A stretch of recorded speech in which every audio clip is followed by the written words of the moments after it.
to geek out with me all around productivity hacks for executive assistants?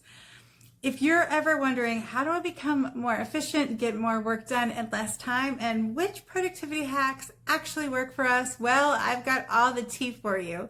So we're going to dive deep into how you can level up as an administrative professional, figuring out how you can build your personal productivity plan, and I'm going to be sharing with you all of my favorite tips and tricks on tried and true productivity hacks for assistants. So let's get into the good stuff, y'all.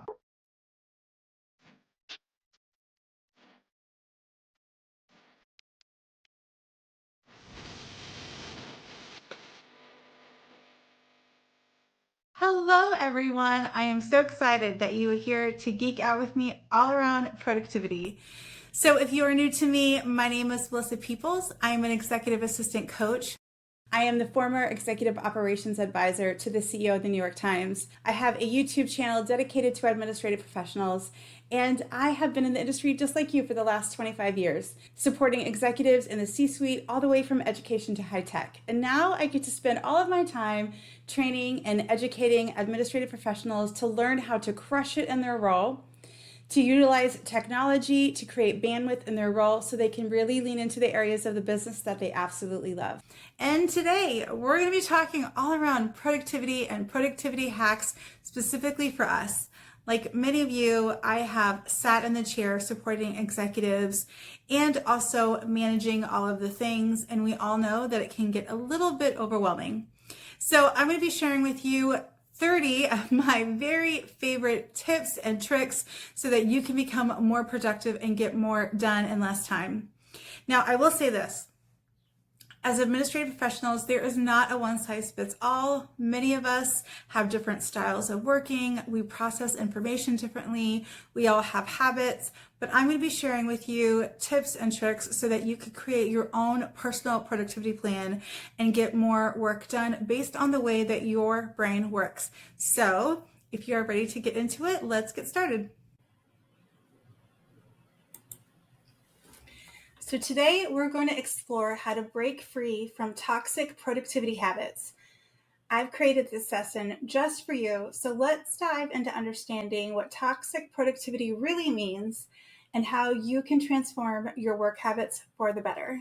So what is toxic productivity anyway?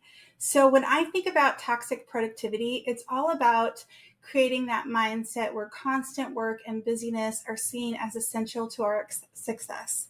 As administrative professionals, I see this across the globe. Really, we strive for this explosive responsiveness, constant contextual switching. We're always on, and we focus on that hyper efficiency. The challenge is that this approach can lead to burnout. It can reduce our job satisfaction, and honestly, it can harm our mental and our physical health, but there's a better way. So I want to share with you a really wonderful study that was done by McKinsey. So this is the 2023 Global Productivity Burnout Study, and trust me, these numbers are eye-opening. First off, there's a whopping 30.4% of people who are feeling completely wiped out by their workload. That's nearly a third of professionals who are feeling exhausted. Then there's 16.7% who are feeling disconnected from their jobs. Like they're not even in it at all anymore. And it doesn't stop there. About 21% are finding it hard to stay sharp, struggling with focus and making decisions. Emotional up and downs, yep, that's hitting around 15.9%. But here's the kicker, 15.9% of people are dealing with all four of these tough challenges all at the same time. These numbers are not just numbers, they're a wake-up call. It's time that we take a really hard look at how we can start making some real changes. Let's think about toxic productivity versus healthy productivity. We have all faced this at some point. I like to call it squirrel mode. It's when everything feels urgent and we're just jumping from task to task. Every new email that we get, we go into squirrel mode. Well, the trick to get out of it and get out of this loop is by mastering prioritization. You have to force yourself to focus on what's truly important and learn to keep the rest of it on the back burner. Honestly, when we can learn how to differentiate tasks that require our immediate attention versus tasks that are important but not urgent, this is a real shift. There is this overwhelming feeling that we're always behind. Sounds familiar, right? But here's a little secret. It's totally fine to reset your expectations. You have to learn to communicate more openly about what's doable, pace yourself so that you can avoid burnout. We are so bad as administrative professionals at setting deadlines that are realistic for ourselves. We always think it'll just take 1 second, when in reality, it takes us much longer than that. The more that we can learn to approach our work with purpose, it's going to reduce the overwhelm and help us level set our expectations and manage our workload in a completely different way. And then we have to think about breaking all of those pesky bad habits. We're swapping them out with a way better option to work, and that is called micro habits. These are small, super doable changes that can make a huge impact in how we work and how we manage our day. If you think about it, just from short little habits that you build on top of one another, I like to call it habit stacking. And honestly, the more that you can build your stack of really intentional micro habits, you have a really robust productivity plan that works for you. By embracing these strategies, we're not just avoiding burnout, we're paving the way for a happier, more balanced work life. So you might be wondering, as I'm thinking about building a productivity plan, how do I build one for me? So the first thing that I'm going to encourage you to do is to think about completing a SWOT analysis. Now, I know that you're probably thinking, wait a minute, are you sure that's not for big business strategies? But I promise you, it's a killer tool for boosting your own growth. SWOT stands for strengths, weaknesses, opportunities, and threats. It's pretty straightforward, right? So let's break it down and use this framework to pinpoint exactly where you can ramp up your own personal productivity in a healthy way, but without burning yourself out. We're talking about playing to your strength, smoothing out your weaknesses, seizing the opportunities that you have, and sidestepping potential setbacks. So are you ready to give it a go? All right, so let's roll up our sleeves and let's get strategic about our well-being and the way that we work. And I want to start with our strengths. So I'm going to give you a few seconds. I'm going to ask you a question. So grab your pen and paper, whatever you're taking notes. All right, so under strengths, what I want you to write down is, what personal strengths do you possess that help maintain high productivity and protect you against burnout? On your marks, get set, go.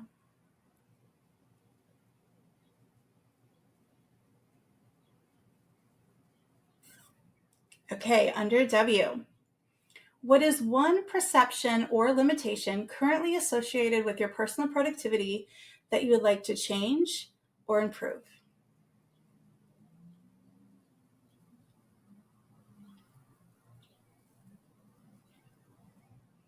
All right, let's move on. Under O, what is a process or a system or a habit that you haven't tapped into yet that you think could significantly maximize your personal output?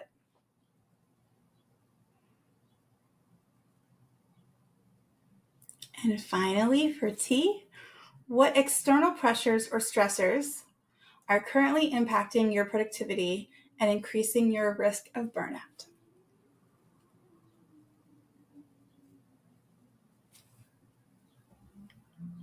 All right, so make sure that you've got those written down because we're going to use those later. Okay, so here's something that's really cool. I love Insights Discovery. If you have not taken this personality test, out of all of the ones that either me or my executive business partners have taken, this is my absolute favorite. Now, I am sharing with you what they are in the order that I am. Okay, so if you think about each of us, we all have our own unique way of working. And generally, it's shaped by who we are, our past experiences, and what is on our plate professionally. Some of us really get going when the heat is on and there's high pressure, while others bring their A game when they have chill vibes.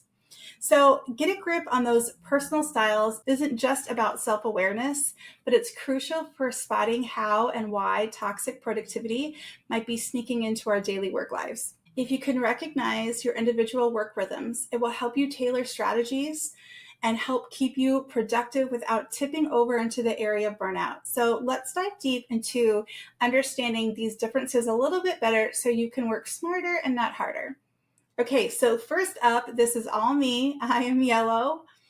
This is all about like that sunshine yellow. We're about enthusiasm and creativity. We thrive in those collaborative and dynamic environments. When I think about building my personal productivity plan, it's really important to build in brainstorming sessions and team connections because it really helps that energy flowing and keeping flexibility in my schedule so that I can chase those sparks of ideation when I have them. The challenge, though, is that I can often be overly optimistic. Sometimes I can be disorganized or unfocused because I have a new idea, I have a new vision, and I want to run after it, and I really have to learn how to rein that in. I can often prioritize socializing over task completion, and occasionally I can avoid confrontations. But I've learned how to build my productivity habit to really minimize all of these weaknesses and maximize on my strengths. So let's talk about the next one, which is fiery red. So we have people that lead with red energy and they like to get things moving. Those that are high red, they are driven, they're competitive, they love to take the lead, they harness this high level of energy, and it's great if they can focus their productivity plan on clear goals and quick wins. They can learn to embrace tools and tactics that allow them to track their progress and stay in the driver's seat. Occasionally, though, one of their weaknesses is that they can be perceived as aggressive, impatient, or insensitive. And sometimes they overlook the details in a rush to achieve their next results. Okay, let's talk about if you are earth green. So I always think of those that lead with green that are steady and soothing. They highly value stability and supporting others. Relationships are really important to them. So learning to build their productivity around consistent routines and collaborative tools that enhance team harmony and support is really ideal. But they can't forget to include regular check-ins to ensure everyone feels valued and heard. However, their weaknesses might be that they avoid necessary confrontation, they resist change, or they become indecisive in an effort to avoid conflict or discomfort. And then finally, we have cool blue. So when I think of the cool blue, think calm, cool, and collected. Blues are analytical and they're detail-oriented. They thrive in structured environments. Their productivity plan should include detailed task lists, scheduled deep dive sessions, and methods for systematic follow-ups to keep everything on track and meticulously organized. If you can align your productivity plan with the color energy that you have from Insights Discovery, trust me when I say you're not just doing more, but you're doing what's right for you. And honestly, that's going to make all of the difference in the world. So next, I want to talk a little bit about micro habits. So micro habits are small, manageable changes that you can incorporate into your daily routine to boost productivity in a healthy way. These tiny shifts can lead to significant transformations in the way that you work. So I'm going to be sharing out of my 30 productivity hacks, the first 9 are productivity hacks that you can just really build those micro habits on and you can easily build into your daily routines right away. So let's start off with number 1, which is discovering how you work. So just as I shared with you those insights discoveries, but understanding your personal preferences and the conditions under which you work the best to create an optimal work environment. And really this is about creating that environment over and over. Number 2, learning how to manage your distractions. You can identify what typically distracts you and find ways to minimize or eliminate these distractions altogether. And number 3, and one of my big favorites, is triaging your inbox. So learning to prioritize your emails by urgency and importance and decide on the actions quickly that keeps your inbox manageable. When I was sitting in the corporate seat in America, I was getting somewhere around 500 and 600 emails a day. And on average, I was able to get through them in about 32 minutes. Now, I wasn't doing the work, but I was triaging my inbox to understand what was being asked of me. And then I was able to use some of the productivity hacks that we'll get into a little bit later. But I'm telling you, this revolutionized the way that I worked. All right, let's keep going. So number 4, plan your week and plan your day. I will keep talking about this forever because it is such a powerful productivity hack for assistants. At the beginning of the week, really outlining your goals and your priorities and the tasks that you need to complete to achieve those goals, it really does provide structure and direction. Now, I always tell people that it is a framework, it is not a prison. I am not saying that every moment of your day is going to follow that plan, but if you take just an hour, I love how Meg Steinshower, she runs Connected Assistants, and I love how she calls it her power hour. If you want some tips and tricks on how to do this, I'm going to send you over to her website at connectedassistants.com because she has some really amazing tips and tricks for you over there on how you can use that power hour to plan your day and your week. Okay, so the next one is all around distraction lists. We have all done this where we get distracted by a thought or an idea, even we're in the middle of something, and then we stop and we go and do it.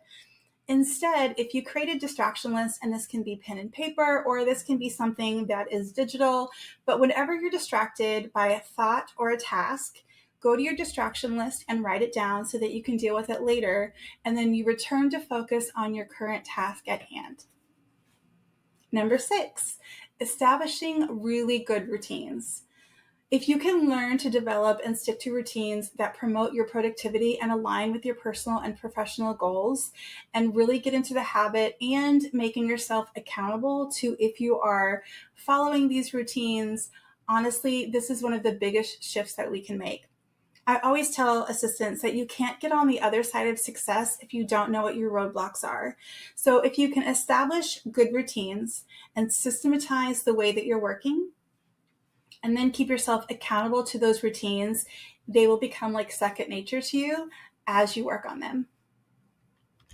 All right, the final 3 micro habits that you can build right now to revolutionize the way that you work. So number 7 is practicing brain dumps. This is a huge productivity hack. And honestly, most of the executive business partners that I have ever partnered with, all of them being super high performers, they have all done this in different and various ways. But this is one of the things that I learned and took from them. If you learn to regularly write down all of the thoughts and tasks and clear your mind of all of the ideas and actions and really kind of put them down on paper or in a digital space, it really makes a huge shift in how you're able to get all of the ideas out of your head and really release that mental load. Number 8, time block your week. Boost productivity with time boxing tasks, staying focused, and turning your work into a time challenge for increased focus. Number 9, manage your energy. Understand and look after your physical and mental energy levels to ensure that you're working in an optimal state. All right, so let's keep going, guys. We have a ton to blow through in just a few seconds, so let's get to it. So batch similar items together. So you want to group similar tasks and do them consecutively. This reduces the time lost between switching between different types of tasks. Number 11, self-imposed deadlines. Create your own deadlines for tasks to encourage focus and prevent tasks from taking longer than necessary. Number 12, audit your time. Regularly review how you spend your time and identify and eliminate the efficiencies. Set small goals. Break larger tasks into smaller, manageable goals. This can take those big, daunting tasks more approachable and provides a sense of accomplishment as you complete each part. Number 14, maximize your biological prime time. Schedule all of your demanding tasks during the time of day that you feel the most alert and productive. Number 15, theme your days. Assign specific themes or types of work to each day of the week to provide structure and focus. Number 16, take short breaks to refocus. Periodically, step away from your work to rest and recharge, which can help maintain consistent productivity throughout the day. Number 17, go into monk mode. I know this one is super controversial, but I promise that it works. But when you temporarily eliminate all the distractions and dedicate complete focus to a single task for a period of time, I promise you will see results.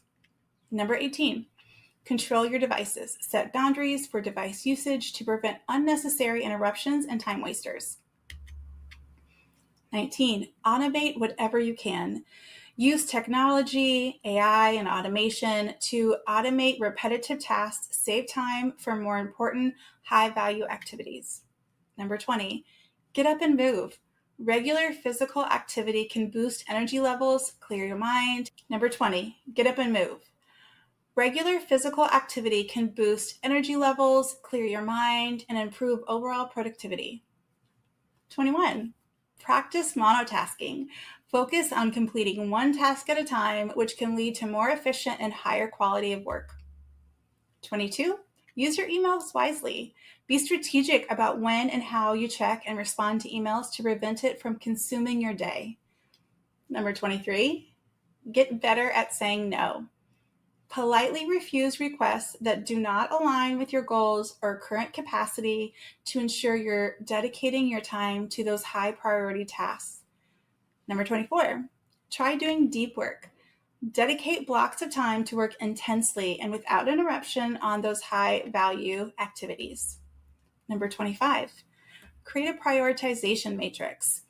Use tools like the Eisenhower box to prioritize tasks based on urgency and importance. Number 26, body doubling and co-working. This is one of my favorite productivity hacks, but you work alongside someone else. I do it in my group every single month, and we focus on the work on different tasks, but it boosts motivation and focus. It's basically silent co-working, and I'm telling you, it is amazing. Number 27, complete a quarterly kickoff. Set time aside at the start of each quarter to plan your goals and strategies for the upcoming month. Next, number 28, organize your digital space. Keep your digital files and applications well organized to minimize time spent searching for what you need. Number 29, communicate your preferences. Clearly express your working preferences, your boundaries, and your expectations to your colleagues to minimize misunderstandings and disruptions. And number 30, intentional procrastination. Deliberately delay tasks that are not currently important or urgent to focus on those higher priority tasks. So those are my top 30 productivity hacks for assistants. These are all tried and true, and I promise that they work. Now, the truth of the matter is that all of us, we're not going to be doing all of these all of the time, but the more that you can build those micro habits, think about the ones that you know will work for you. So my encouragement is start small, but think big. Building a productivity plan that works for you is all about building those micro habits that will last for the long haul. Make sustainable productivity your new norm and break free from toxic productivity habits.